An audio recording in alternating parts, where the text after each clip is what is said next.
Previously on AlphaBot Society, Raid and Fora were pulled out of the metaverse by Theodore and Zeke when they hear the sounds of the merchant army breaking into the outpost. They had no time to make an escape and were forced to hide within its walls. The merchant army finds Shepard locked inside of a laboratory and begins to intimidate him as their leader, Alderos, makes his way to confront him. Shepard convinces Alderos that he is the proto of the Keepers and should be released. Fora steps out from hiding to stop this, but it is too late. Shepard infects Alderos and his army and takes Fora hostage. Theodore disguises himself as a merchant and follows the army back to Valerie in an attempt to save her. Raid and Zeke decide that Raid should take Jago and continue on to the Grand Haven, while Zeke will follow the army to aid in rescuing their two friends. Zeke tells Raid that when he arrives he should find a miner named Regan and he will help him.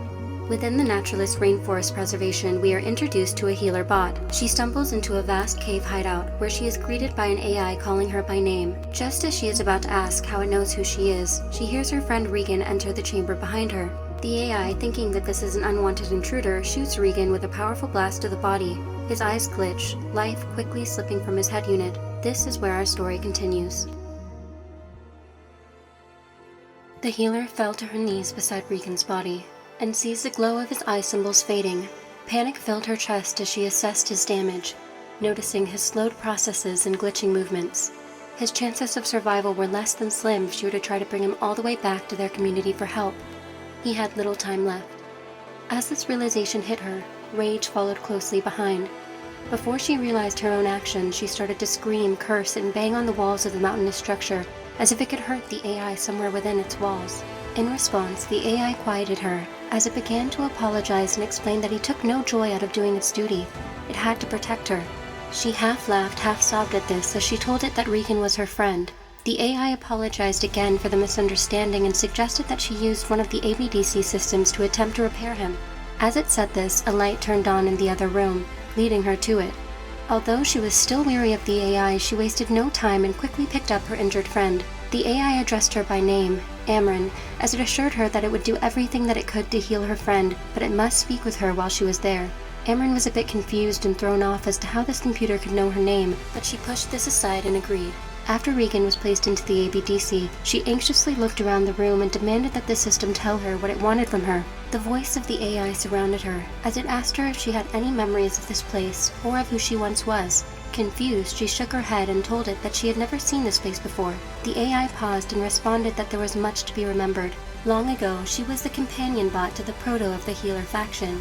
She stood by their side in the fight against the human resistance and served them fiercely. It is Raid's 9th day in the forest, and he is beginning to lose all hope of finding Regan. In order to keep his presence a secret, he has hidden the ship a few hundred yards away from the nearby community of Elkswood Garden. He has also limited his outings from the ship to a bare minimum, enlisting the help of the beta bots to act as his eyes and ears. They buzz around the area while Raid watches their live video feed, looking for any hints that could be of some use to finding Regan or the Grand Haven.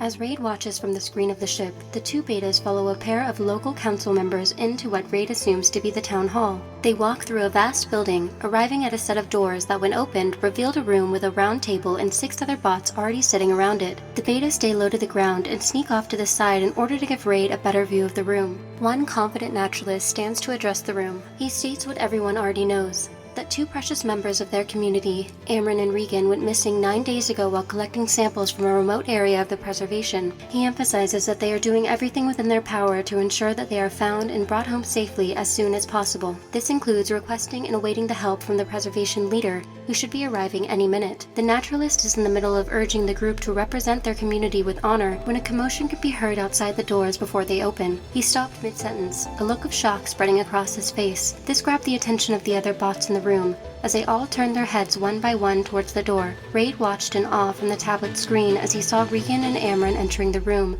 with the crowd of bots from the community left murmuring at the door. However, Regan looked different from the photos that he had seen of him, and judging by the shocked reactions of the community members, he looked different to all of them as well. 2 machinist bots began to push the crowd back and close the doors, leaving the town hall quiet for a moment. Amryn quickly made her way to the table, with Regan following closely behind. The naturalist immediately began to embrace them and shower them with questions, asking where they've been and why Regan has a completely new body. In response, Amryn turns and addresses the entire room. She prefaces that she knows what she's about to say will sound preposterous, but insists that it is all the truth and that she needs the help and strength of her community now more than ever. After a moment to collect her thoughts, she explains that she found an abandoned hideout on the cliffside that was occupied by an old AI. This AI told her that this hideout was actually the main headquarters of the fabled Protos.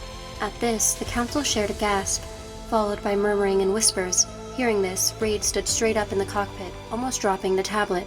Regan stepped forward and recalled that after he followed Amryn inside the hideout, he was immediately shot by the AI. He paused and clarified that it was just a misunderstanding and the AI was just acting out of its defense protocols, and when it realized he didn't have malicious intent, it had his injuries treated, his processes were healed, and he was fitted with his new body. At this, the table shared varying expressions of shock, dismay, or pity. One of the council members spoke up, asking if this was the truth, what they had been doing for 9 days.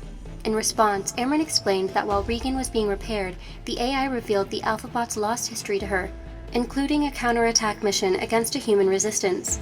She went on to reveal her past life's role as a companion bot to the healer Proto. However, before she could finish this thought, the shocked crescendo of the table overpowered her voice. The naturalist stepped in after hushing the table, and with a voice of anger declared he had heard quite enough. The preservation would be arriving at any minute, and he would not let his community be made a fool of with these ridiculous fabrications.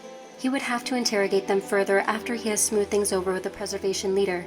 Amryn opened her mouth, about to plead with them to listen, but was interrupted by the 2 machinist bots, who began to force them out of the main room, through a set of doors in the back corner, and out of the town hall to be questioned further at a later time.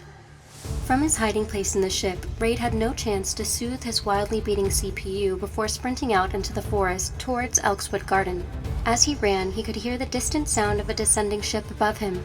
As he reached a clearing, he slowed his quick strides to watch the ship land gracefully onto the surface. A boarding dock began to open at this moment, allowing for the disembarking of a handful of naturalists. They stood in orderly lines, with some of them bearing the naturalist banners, which were raised proudly above their heads. The next exit was a striking naturalist, whose grace and confidence signaled her rank. She was wearing an emerald hooded garb as she made her way toward the community in the distance. Raid could only assume that this was the leader of the preservation. He stealthily followed the group, keeping closely behind the brigade, when he noticed something dreadfully familiar.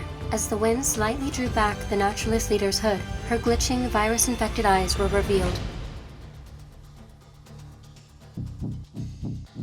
With the infected preservation leader on her way to Elkswood Garden, Raid has to make a quick decision before the infection spreads. He knows if he does not do something immediately, the citizens of Elkswood will become infected, and soon the entire preservation. Do you intervene with the preservation leader before they reach the settlement? If Raid steps in to stop the preservation leader from entering Elkswood Garden, he will run the risk of becoming infected himself, put Jago's body at risk, and trigger a chain reaction that may be hard to get out of, but he will protect Regan and Amryn from the infection. What he does to intervene will be revealed later. Or do you find Regan and Amryn before the infection spreads? If Raid attempts to find Regan and Amryn, he is allowing the preservation leader to reach the community and spread the virus, but he is able to make contact with the pair and explain that he too knows about the Protos and the human resistance, but one of them will not be so lucky to escape the attack.